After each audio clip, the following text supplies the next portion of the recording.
चलिए दोस्तों, लेकर के आ गए हूँ आपके लिए एक और शानदार वीडियो। एक्टोपीडिया में आज बात करने वाले हैं क्रेडिट कार्ड को कितनी अच्छी तरीके से यूटिलाइज करें ताकि आपको मैक्सिमम बेनिफिट्स उससे मिल सकें। जी हाँ, क्रेडिट कार्ड जो कि इशू किया जाता है बैंक के द्वारा अपने कस्टमर्स को, जिसके बेसिस पर आप खरीदते हैं कुछ भी सर्विसेज या फिर खरीदते हैं कुछ सामान, एक सर्टेन पीरियड के बाद आपको उसको पैसे को वापस करना होता है अपने बैंक को। नहीं करते हैं तो इंटरेस्ट लगता है। इंटरेस्ट आप जितना रिवॉल्व करेंगे बैलेंस, जितने टाइम के लिए रिवॉल्व करेंगे उतना आपको इंटरेस्ट देना पड़ेगा। आज बात करने वाले हैं कि क्रेडिट कार्ड को कितनी अच्छी तरीके से यूटिलाइज करें ताकि ज़्यादा बेनिफिट्स मिल सकें, और साथ ही साथ बात करेंगे उन चीज़ों की भी जो आपको अवॉइड करनी चाहिए ताकि आप बड़े नुकसान से बच सके।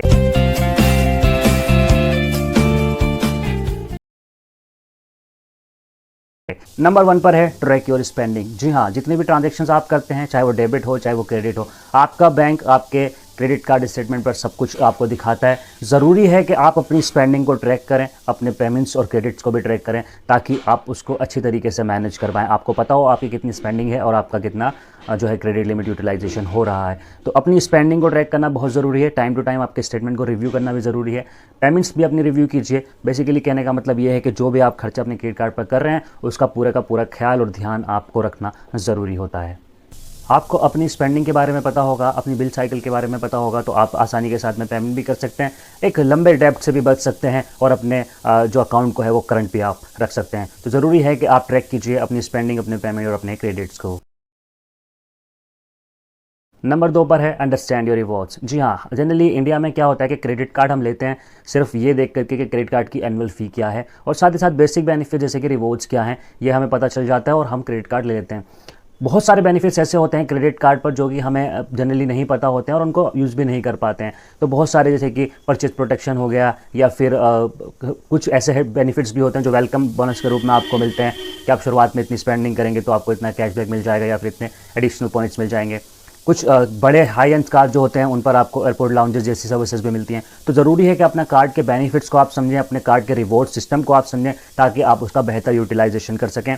कहीं किसी कार्ड में आपको कैशबैक के रूप में स्टेटमेंट क्रेडिट भी मिल जाता है या फिर आपको पॉइंट्स के थ्रू शॉपिंग करने का भी ऑप्शन मिलता है और भी बहुत सारे बेनिफिट्स होते हैं। डिटेल्ड रिव्यू लीजिए आप अपने क्रेडिट कार्ड के जो आप क्रेडिट कार्ड के साथ में आपके जो डॉक्यूमेंटेशन आती हैं उसको आप रिव्यू करें, उसमें सारे बेनिफिट जानें, अंडरस्टैंड करें अपने क्रेडिट कार्ड को। ये बहुत ज़रूरी होता है क्योंकि आप एक एनुअल फी पे कर रहे हैं तो आपको सारे बेनिफिट्स लेना भी ज़रूरी होता है। नंबर 3 पर आता है keep your credit utilisation below 50% of your total credit limit. जी हाँ, जितना ज़्यादा आप अपने क्रेडिट कार्ड की लिमिट को यूटिलाइज करेंगे उतना ही इसका निगेटिव इम्पैक्ट पड़ेगा आपकी ओवरऑल क्रेडिट प्रोफाइल पर। जब आप ज़्यादा क्रेडिट यूटिलाइजेशन करते हैं तो बैंक्स या फिर अदर फाइनेंशियल इंस्टीट्यूशन को ऐसा लगता है कि आपको ज़्यादा डेब्ट की ज़रूरत है, तो उसका इफेक्ट ये हो सकता है कि आपका क्रेडिट इंटरेस्ट रेट जो है वो ऊपर जा सकता है या फिर आगे आपको क्रेडिट लिमिट मिलने में, आपके नए क्रेडिट कार्ड्स पर या फिर लोन मिलने में आपकी जो टोटल लिमिट होती है, टोटल लोन का अमाउंट होता है वो कम हो सकता है क्योंकि आपके पास ऑलरेडी डेब्ट होगा, क्योंकि आप बहुत ज़्यादा क्रेडिट लिमिट यूटिलाइजेशन कर रहे होंगे। तो ये ज़रूरी है कि आप अपनी क्रेडिट लिमिट को जो है वो कम से कम यूटिलाइज़ कीजिए या फिर समय पे पेमेंट करें ताकि क्रेडिट लिमिट का जो यूटिलाइजेशन है वो 50%, जनरली ऐसा माना जाता है कि 50% तक आप यूटिलाइज़ करेंगे तो एक अच्छा इंपैक्ट पड़ेगा ओवरऑल आपकी क्रेडिट प्रोफाइल को बिल्ड करने में भी, और साथ ही साथ आपका जो कार्ड है वो भी आपका विद इन द लिमिट रहेगा तो आप उसको आसानी के साथ में पे ऑफ भी कर पाएंगे जब भी आपको करना होगा। तो यही बेसिक है कि आप अपना क्रेडिट यूटिलाइजेशन को जो है वो अपनी लिमिट, अगर आपको ज़्यादा क्रेडिट लिमिट की ज़रूरत है तो आप अपने बैंक या फिर अपने फाइनेंशियल इंस्टीट्यूशन से पूछ सकते हैं कि आपकी क्रेडिट लिमिट को बढ़ा दिया जाए। अगर ज़्यादा क्रेडिट लिमिट होगी तो फिर अगर आप ज़्यादा भी स्पेंडिंग करेंगे तो यूटिलाइजेशन जो है वो परसेंटेज में कम ही रहेगा। अगर आपकी लिमिट कम है और आप उसको पूरा का पूरा यूटिलाइज करेंगे तो वो निगेटिव इंपैक्ट आपकी पूरी ओवरऑल क्रेडिट प्रोफाइल पर देता है।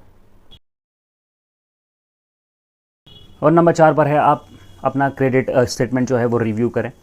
जी हाँ, हर महीने आपको क्रेडिट स्टेटमेंट मिलेगा आपके बैंक की तरफ से, उसमें आपके डेबिट्स और क्रेडिट्स की एंट्री होगी, उसको आप केयरफुली रिव्यू करें। कभी कभी ऐसा होता है कि हम ऑर्डर कैंसिल कर देते हैं, अपने ऑनलाइन ऑर्डर प्लेस किया, ऑर्डर कैंसिल कर दिया, आपका वापस रिफंड नहीं आया और स्टेटमेंट जनरेट हो गया, तो आपको देखना होगा कि आप कितना स्पेंडिंग कर रहे हैं, कौन कौन से ट्रांजेक्शन है, सारे ट्रांजेक्शन को आप रिव्यू कीजिए।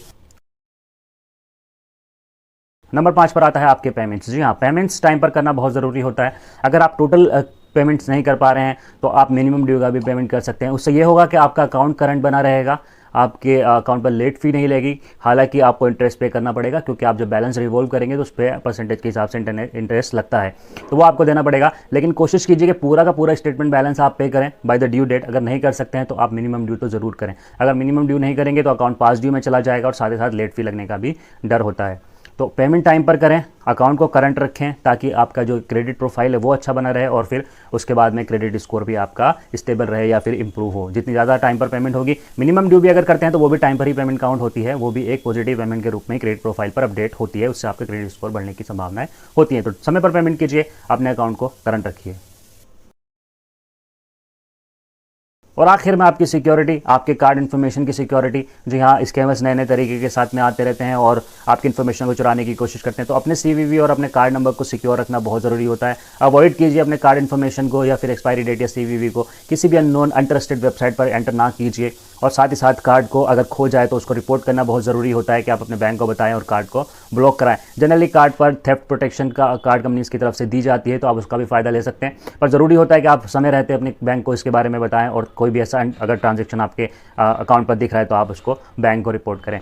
तो ये थी वो 6 टिप्स, आशा करता हूँ आपको ज़रूर पसंद आएगी। बेसिक टिप्स हैं, इनको फॉलो करेंगे तो क्रेडिट कार्ड को अच्छी तरीके से यूटिलाइज़ कर पाएंगे और साथ ही साथ मैक्सिमम बेनिफिट्स क्रेडिट कार्ड के ले पाएंगे। इस तरीके की वीडियो देखने के लिए चैनल को सब्सक्राइब कर दीजिएगा और वीडियो को लाइक करना ना भूलें।